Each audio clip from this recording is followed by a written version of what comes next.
Bonjour et bienvenue dans cette nouvelle vidéo dans laquelle on va faire l'analyse des marchés et puis après passer en revue quelques actions pour voir s'il y a des belles opportunités. Donc l'analyse des marchés, elle est la suivante. On a le CAC 40 et le Dow Jones qui ont nos indicateurs de web confiance qui sont rouges. Ce qui veut dire qu'il va falloir commencer à faire attention.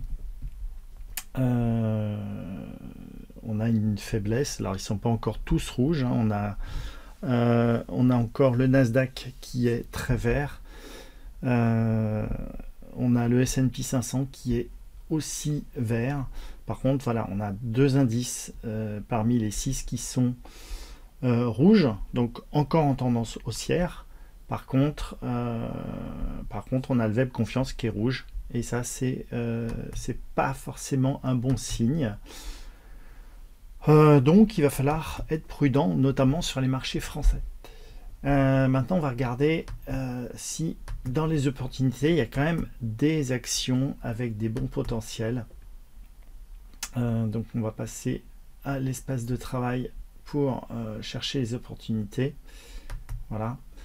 Et il y en a quelques-unes qui sont quand même pas mal. Alors, si on prend dans la liste des actions, on a Sea Limited qui a bien souffert cette semaine avec une perte de un peu plus de 30%. Donc 30%, c'est une baisse sérieuse, mais qui peut nous donner une opportunité. Un point d'entrée, il faudrait casser ici les 70. Et à partir de ce moment-là, si on cassait ce niveau-là, il y aurait une belle hausse à aller chercher. Voilà. En attendant, là pour l'instant, Sea Limited, si on est positionné, tant qu'on reste au-dessus des 60 euros, au-dessus des 56, on peut rester serein. Sur un horizon hebdomadaire, ce qu'on attendra, c'est la cassure c'est de passer en dessous de ce niveau-là. Et si en fin de semaine, on a cassé ce niveau-là, à ce moment-là, on placera un stop physique pour protéger sa position. Alors il y a quand même des belles opportunités. Il y a Fastly qui est plutôt dans une configuration plutôt sympa, beaucoup plus sympa. Voilà, puisqu'on a eu une grosse chute.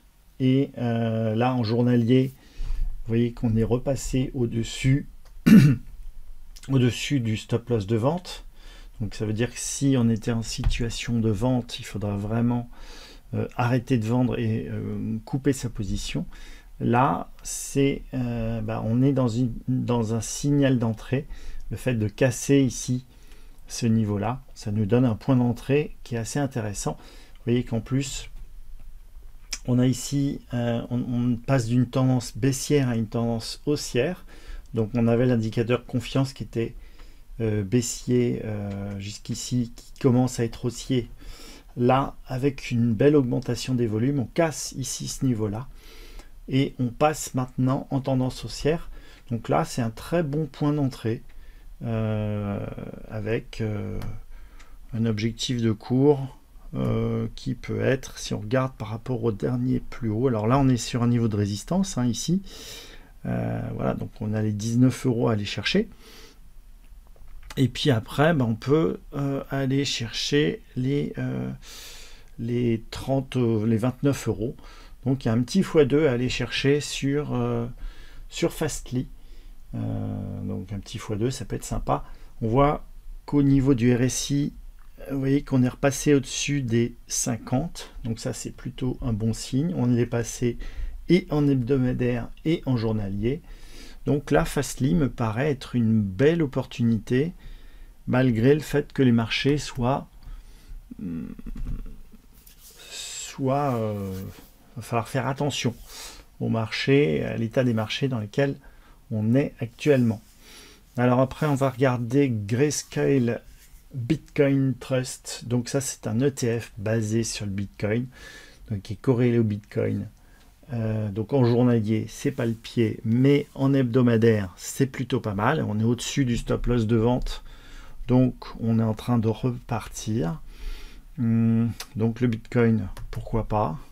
Là, on est sur Kinross Gold, donc c'est une minière, je crois, d'or. Et alors, on avait un signal d'achat ici, Guépard, avec une entrée entre 5,77 € et 5,68 €. Le prix n'a pas atteint ces niveaux-là et le stop qu'on aurait mis si on était rentré en position s'est déclenché. Donc là, c'est pas le moment. C'est pas le moment de rentrer. Après, on peut toujours replacer, on peut toujours maintenir son objectif entre 5,62 et 5,76 comme point d'entrée. Ce point d'entrée, il est toujours valable. C'est-à-dire que dès qu'on va arriver à ce niveau-là, ça sera très intéressant de rentrer pour aller chercher les 7,40 € en objectif. Et après, quand on aura obtenu les 7,40 €, on pourra aller chercher un deuxième signal d'achat. Alors après, on a MongoDB. MongoDB.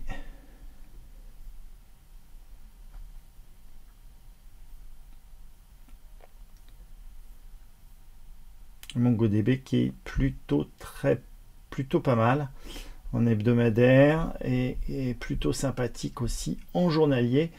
On a le stop loss d'achat qui est au-dessus du stop loss de vente. Donc là, il n'y a vraiment aucune raison de s'en séparer. On est vraiment hyper positif sur un horizon journalier et sur un horizon hebdomadaire, on vient de casser le stop loss de vente. Donc là, c'est un très très bon point d'entrée. On voit qu'on est passé d'une tendance baissière à une tendance haussière depuis quelques semaines. Donc sur MongoDB, c'est pas mal. On peut aller chercher ici. On voit le prochain objectif peut aller sur les 389. Donc de 283 à 389. Ça fait une belle plus-value potentielle. Ensuite, on a Morphic Holding. Morphic Holding, ça c'est beau ça. Ça c'est très très beau. Voilà. Là pareil, on a le stop loss de vente qui est au-dessus du stop loss d'achat. Donc ça c'est pas aussi bien que s'il est en dessous. Il vaut mieux avoir un stop loss de vente qui est en dessous. C'est un meilleur signe. Là on a le stop loss de vente qui est passé au-dessus. Mais on est encore au-dessus du stop loss d'achat et de vente. Il y a probablement un retracement à venir, là, puisqu'on a bien monté, on a une bougie d'hésitation. Je serais que peu surpris d'avoir un retracement. Donc c'est peut-être l'occasion soit de prendre ses bénéfices si on est rentré et si on regarde un petit peu les objectifs, voilà, là on est à ce niveau là, on voit qu'on a une résistance qui est là vers les 69 57 69 suivant le niveau de prix auquel on est rentré.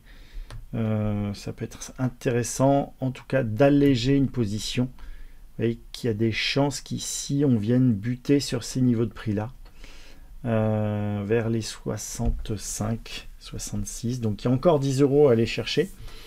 Maintenant si vous êtes rentré dans ces niveaux là, si vous êtes rentré autour des 30, sortir maintenant à 57, c'est pas forcément une mauvaise idée.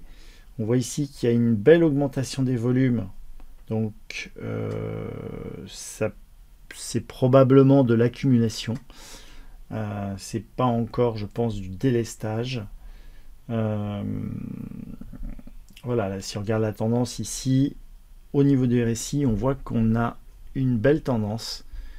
Vous voyez, si je prends ici le RSI, je trace un petit trait comme ça, il suffit comme si je posais un petit bout de bois. Voilà, ça me donne la tendance.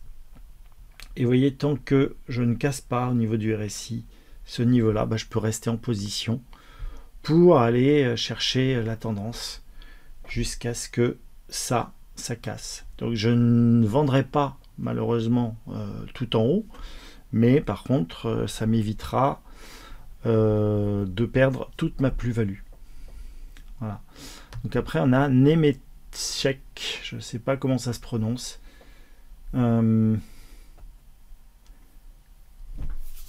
Donc toutes ces actions, en fait, ce sont des actions qui étaient classées parmi les meilleures, celles qui avaient la meilleure performance depuis 1, 3 et 6 mois, et qui font partie de la liste des actions qui sont intéressantes. Donc là, voilà, encore, Nemetschek est plutôt pas mal. Ensuite, on a Palantir. Donc vous voyez, ce qui est intéressant, c'est que dans cette liste, quand vous prenez les actions qui performent le mieux, eh bien, ça vous permet de rentrer dedans pendant qu'elles sont en train de performer. Et il y a une certaine inertie.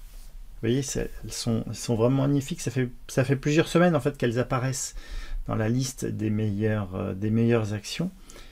Et une fois qu'elles sont parties, on a un petit peu comme l'effet Tesla, c'est-à-dire que Tesla, avant que ça se casse la gueule, il y a une certaine inertie, mais on peut profiter de la hausse, et quand cette hausse commence à ralentir, ça veut dire qu'il y a d'autres actions qui viennent et qui passent devant, et ça ne s'effrite pas du jour au lendemain. Donc on a le temps de voir venir. Vous voyez, si on regarde sur cette action, quand on est monté, celle-là à un moment donné devait faire partie des meilleures, et on a pu profiter de la hausse. Et puis là, quand ça a commencé à stagner, elle ne faisait plus partie des meilleures, parce qu'en pourcentage, c'était beaucoup moins important. Voilà, donc là on a Sea Limited sur lequel il y a une reprise qui est en train de se faire, mais c'est pas très très heureux. Alors Shopify, j'ai vu croiser des lettres qui disaient de la sortir. Pour moi, Shopify, il n'y a pas encore de raison de la sortir. On a le stop loss de vente en plus qui est au-dessus. Le stop loss de vente qui est au-dessous du stop loss d'achat, donc on est plutôt acheteur. Aussi bien en journalier, on est acheteur en journalier, et en hebdomadaire, vous voyez qu'on est très positif. Les cours sont au-dessus du stop loss de vente. On a un objectif ici qui est à 75. Donc moi Shopify, je crois que je l'ai gardé en portefeuille. Je vais aller essayer d'atteindre les 75 € avant de m'en débarrasser. Il y a encore une marge de progression. On peut même aller chercher, vous voyez, on peut même aller chercher ici les 212 si on est un petit peu patient. Shopify, c'est une boîte un peu solide, et vous voyez, en utilisant toujours le RSI, vous placez vous paramétrez votre RSI sur le graphique hebdomadaire, puis vous placez votre petite planche de bois dessous, et vous voyez, tant que ça ne casse pas, vous pouvez rester dedans. Après on a Upstart Holding.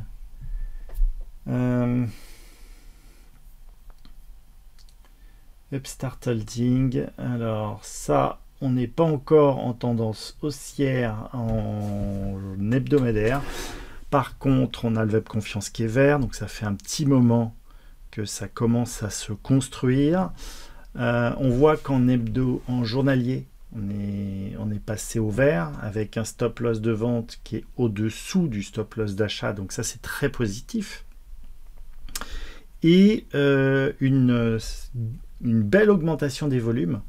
On voit sur le graphique en hebdomadaire, ici on voit les volumes, et on voit des volumes qui augmentent sérieusement sur ces 3 dernières semaines. Donc là, Upstart Holding me paraît être un bon plan en ce moment pour rentrer en position. Alors on n'est pas encore en positif, hein. Vous voyez que le RSI il n'est pas encore au-dessus des 50. Par contre, toujours sur le même principe de tout à l'heure, on avait ici un RSI avec, vous voyez, une résistance ici qui a été cassée, ce qui nous donne ici, lorsque l'on casse, le premier signal de début de pré-tendance, hein. Donc là on était à ouverture 13,48 et le cours était le plus haut à 18,10, et donc là on commençait à avoir les signes positifs sur cet actif, sur cette action. Aujourd'hui elle est à 24. Voilà, donc on avait les premiers signes qui disaient qu'entre 13 et 18, hein, sur une semaine, ça commence à être intéressant de s'intéresser à l'action. Et aujourd'hui, elle est déjà à 24. Voilà, là, on a fait une belle semaine sur Upstart Holding. Et c'est encore, je pense, un bon moment pour se positionner. Voilà, parce que vous voyez, il y a quand même la première résistance, elle va être autour des 80. On a les 80 à aller chercher. Donc on est presque un bon x3, x4 à aller chercher tranquillement. Alors ensuite, on a Yext. Yext, c'est plutôt joli, avec une petite un web confiance qui est bleu, donc on commence à avoir peut-être une petite faiblesse.